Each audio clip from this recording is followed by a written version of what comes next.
জন্ম জন্মান্তৰ কাৰণে মই পুণ্য আৰ্জন কৰিব পাৰোঁ, তাৰ কাৰণে সদায় বৈষ্ণৱ গুণসম্পন্ন ব্যক্তিসকল অনুৰাগী হ'ব। দ্বিতীয় বৈশিষ্ট্যটো হৈছে কি? নকৰিব প্ৰাণী হিংসা মনে একোজন, সদায়ে চিন্তিব মাত্ৰ কৃষ্ণৰ চৰণ। বৈষ্ণৱ গুণসম্পন্ন ব্যক্তিয়ে প্ৰাণী হিংসা নকৰে। কিয়? ভগৱন্ত সকলোতে আছে বুলি জানে। যত দেখা ভূত প্ৰাণী সবাহতে বিষ্ণু মানি, হিংসা এৰি কৰা উপকাৰ। ভগৱন্ত চবতে আছে। কুকুৰ চিগাৰ্ড গদৰ ভৰু আত্মাৰাম। কৰ্ম দুখত সেই কুকুৰ শিয়াল মেকুৰী হৈ আছে। আমিও যদি ভাগৱতৰ তত্ত্ব নাজানো, আমাৰ যদি কৰ্ম দুখ হৈ যায়, আমিও আকৌ কুকুৰ শিয়াল মেকুৰী হৈ যাবলগীয়া হ'ব। কাৰণ আমাক ভগৱন্তই মানুহৰ জন্ম দিছে, চাৰিমুঠি জীৱৰ ভিতৰত সৰ্বশ্ৰেষ্ঠ। আমাৰ লক্ষ্য উদ্দেশ্য কি হ'ব? যে জীয়াই থকাখিনি আমি পৰিয়ালত, সমাজত, পৰিৱেশত মিলা প্ৰীতি মৰম স্নেহৰ মাজত আমি থাকিব লাগিব। যদি মানুহৰ জন্ম পায়, পৰিয়ালত যদি কোনোবাই কাজিয়া কৰি থাকে, ককাই ভাইৰ মাজত কাজিয়া কৰি থাকে, স্বামী স্ত্ৰীৰ মাজত কাজিয়া কৰি থাকে, বোৱাৰী আৰু শাহুৰ মাজত কাজিয়া কৰি থাকে, তেতিয়াহ'লে ভগৱন্তই ওপৰৰ পৰা চাই হাঁহি থাকে। তোমালোকক মানুহৰ জন্ম দিছিলোঁ মিলা প্ৰীতিৰে থাকিবৰ কাৰণে, মৰম স্নেহত থাকিবৰ কাৰণে, একতাৰ দোলেৰে বান্ধ খাই থাকিবৰ কাৰণে, তুমি আকৌ ইয়াতে হিংসা কৰা কুকুৰৰ দৰে কাজিয়া কৰি আছা।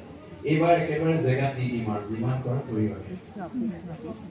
এই জন্মত কাজিয়া কৰা স্বভাৱ যাৰ আছে, সি পিছৰ জন্মত কুকুৰৰ জন্ম।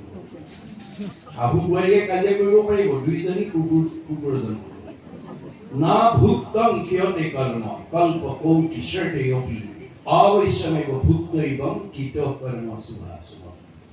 আমি কৰ্মফলত কেতিয়াবা কুকুৰ, মেকুৰী, গাহৰি ইত্যাদি জন্ম ল'বলগীয়া হ'ব পাৰে। গতিকে এইটো আমাৰ ভাগৱতত উল্লেখ কৰিছে। গতিকে আমি ভাগৱত শুনি সেই বেয়া স্বভাৱবিলাক এৰিবৰ কাৰণে ভাগৱত শুনিব লাগে। ভাগৱত কিয় শুনিব লাগে? বেয়া এৰি ভাল ল'বৰ কাৰণে। আমি আইনাখন কিয় চাব লাগে?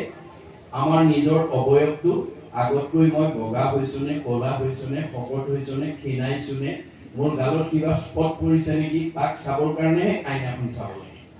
গুৰুজনাই উপমা দিছে, তুমি জগত জীৱন তোমাক বুজিলে পাই আপোনাক যায়, যেন মুখ শ্ৰীক প্ৰতিবিম্ব মুখ দেখয় দৰ্পণ চাই। অৰ্থাৎ আইনা চালে আমি নিজৰ যেনেকৈ অৱয়ৱটোৰ কথা ক'ব পাৰোঁ, ভাগৱত শুনিলে আমাৰ হৃদয় আৰু মনটোৰ কথা ক'ব পাৰোঁ। আমাৰ যিখন হৃদয়ত ভগৱন্ত অৱস্থান কৰি আছে, সমস্ত ভূতৰে মই আছো হৃদয়ত। এতিয়া আমাৰ সকলোৰে হৃদয়ত ভগৱন্ত আছে। আমি ভগৱন্ত থকা জেগাখনক বৃন্দাবন বুলি কোৱা হয়। বৃন্দ মানে আনন্দ, অবন মানে ৰক্ষণ স্থান। য'ত আনন্দ থাকে সেইখনেই বৃন্দাবন, অৰ্থাৎ হৃদয় বৃন্দাবন। এই হৃদয়ত ভগৱান আমাৰ অৱস্থান কৰি আছে। গতিকে ভগৱান থকা জেগাখন লেতেৰা কৰি ৰাখিলে নহ'ব। ভগৱন্ত কেনেকুৱা জেগাত থাকে? সত্যম শিৱম সুন্দৰম। আমাৰ হৃদয়খন সুন্দৰ কৰি ৰাখিব লাগিব প্ৰত্যেকে। মানে সুন্দৰ হৃদয়তহে কৃষ্ণ চৈতন্য হৈ থাকে। আৰু কৃষ্ণ চৈতন্য হৈ থাকিলেহে সেইজন ডেকা ল'ৰাই হওক, গাভৰু ছোৱালী হওক, বোৱাৰীয়ে হওক, জীয়াৰীয়ে হওক, বাইদেৱে হওক, বৃদ্ধই হওক, খোলা হাঁহি মাৰিব পাৰে। যিকোনো মানুহে খোলা হাঁহি মাৰিব নোৱাৰে যাৰ হৃদয়ত কৃষ্ণ জড় হৈ আছে। অৰ্থাৎ আমাৰ হৃদয়খনত যদি আসুৰিক ভাৱবিলাক আমাৰ থাকে, কাম, ক্ৰোধ, লোভ, মোহ, মদ, মাৎসৰ্য, ঈৰ্ষা, হিংসা, কুৎসুক, কপট, ঠগ, প্ৰবঞ্চনা, পৰনিন্দা, পৰচৰ্চা, অভিমান, অহংকাৰ, পৰ অন্যায়, জেদভাৱ, এই আসুৰিক ভাৱবিলাক যাৰ হৃদয়ত থাকিব সেইখন লেতেৰা হৃদয়। লেতেৰা হৃদয়ত কৃষ্ণ চৈতন্য হৈ নাথাকে। কৃষ্ণ চৈতন্য হৈ নথকা হৃদয়খনৰ মানুহে খোলা হাঁহি মাৰিব নোৱাৰে। খোলা হাঁহি মাৰিব নোৱাৰা মানুহৰ চেহেৰাও ভাল নহয় আৰু কমনীয়তাও নাবাঢ়ে, পৰমায়ুসো নাবাঢ়ে। বাইবেলত চলমনে কৈছে, মেৰী heart do it good like a medicine, a broken heart dry the bone। যাৰ হৃদয়ত আনন্দ থাকিব, মেডিচিনৰ দৰে কাম কৰিব, চেহেৰা ধুনীয়া কৰিব, কমনীয়তা বঢ়াই দিব, আয়ুস বঢ়াই দিব।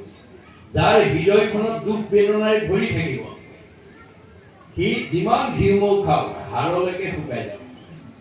আহাৰে চেহেৰা ভাল কৰিব নোৱাৰে যদি মনটো আনন্দত ৰাখিব নোৱাৰে।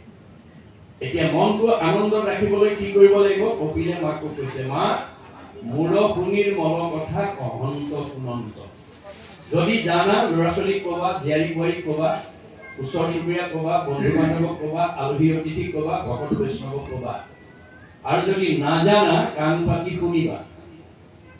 শ্ৰোতা নহ'লে মা তুমি কোনোদিন জীৱনত বক্তা হ'ব নোৱাৰিবা।